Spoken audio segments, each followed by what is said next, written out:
On a certain day, don't sleep on me, okay?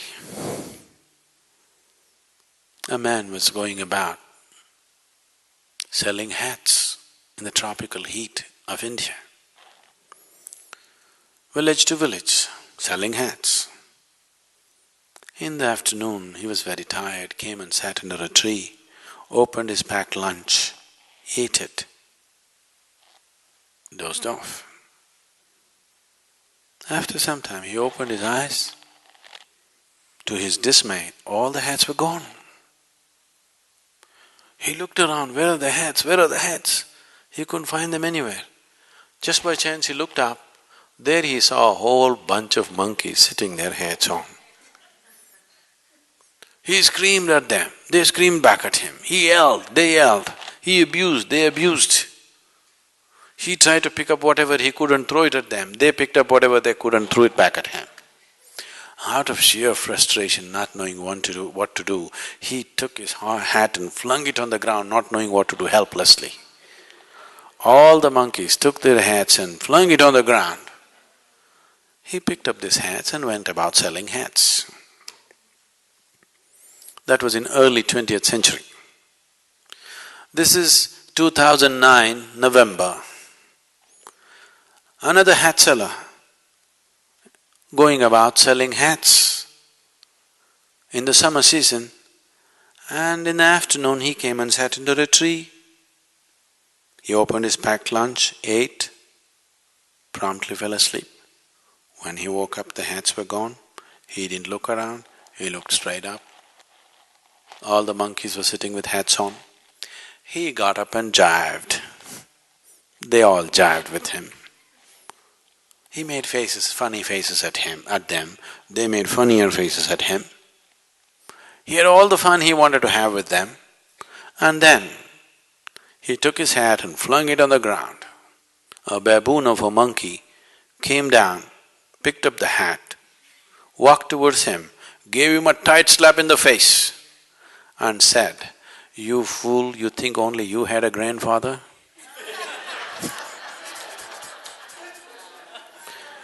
There is scientific evidence that monkeys are evolving.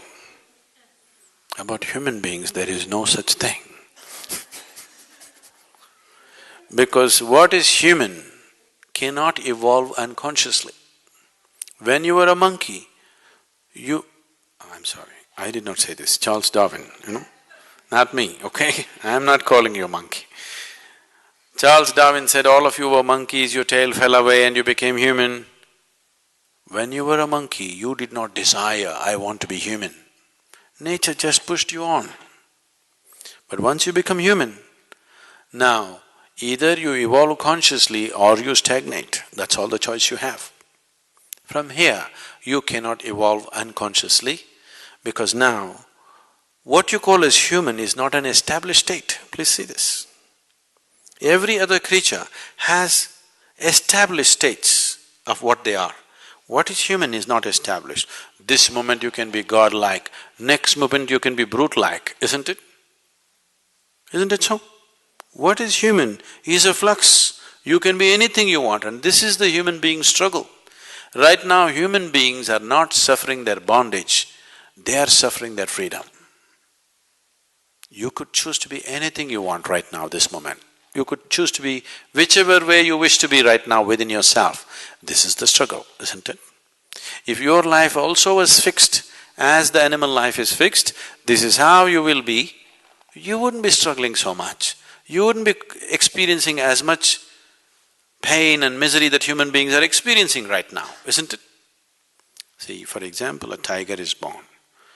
A tiger is not sitting and wondering, how will I become a good tiger? How to become a good tiger? Should I go to the tiger college? Just eat enough food. If you eat well, he becomes a good tiger, isn't it? You are not like that. You are born as a human being. To become a good one, how many things you have to do. Whatever you do, till the end you don't know whether you made it or not. Yes or no? Socially, in a particular society, you can look at people and say, okay, compared to this person, I am better.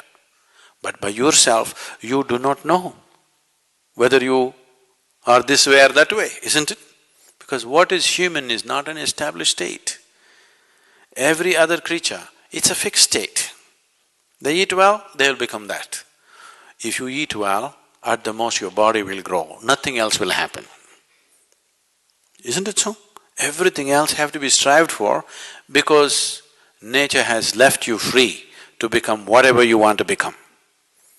And right now humanity is suffering its freedom, not its bondage. If you're suffering your bondage, it's bad enough, but it's okay. Because if you suffer your bondage, you will want to become free. If you suffer your freedom, it's a tragedy, isn't it? Isn't it so? Once you start suffering your freedom, it's tragic, because what is the way out of freedom? There's a way out of bondage. Where is the way out of freedom? I can bind myself. Please see in how many ways you're trying to bind yourself. You're trying to find a way out of freedom. There is no way out of freedom. There is a way out of bondage, but there is no way out of freedom, isn't it? Freedom is a benediction if you're aware. Freedom is a curse if you're unaware.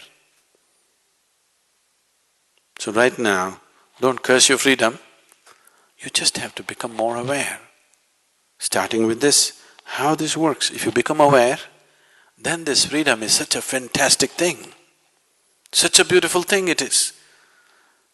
Because you could be whichever way you want. You could be whatever you want right now within yourself. No animal, no creature has this freedom except the human creature, isn't it? Isn't it so? Shall we exploit this or no? If you do not choose, if you remain a compulsive creature, you cannot call yourself a full-fledged human being. That's why I said it's an evolutionary problem. Only when you are able to do everything by choice, you can say, I'm human. Because a human being essentially means he is what he is by choice. If he becomes compulsive, he is like any other creature, biological, that's all. Nothing more will happen.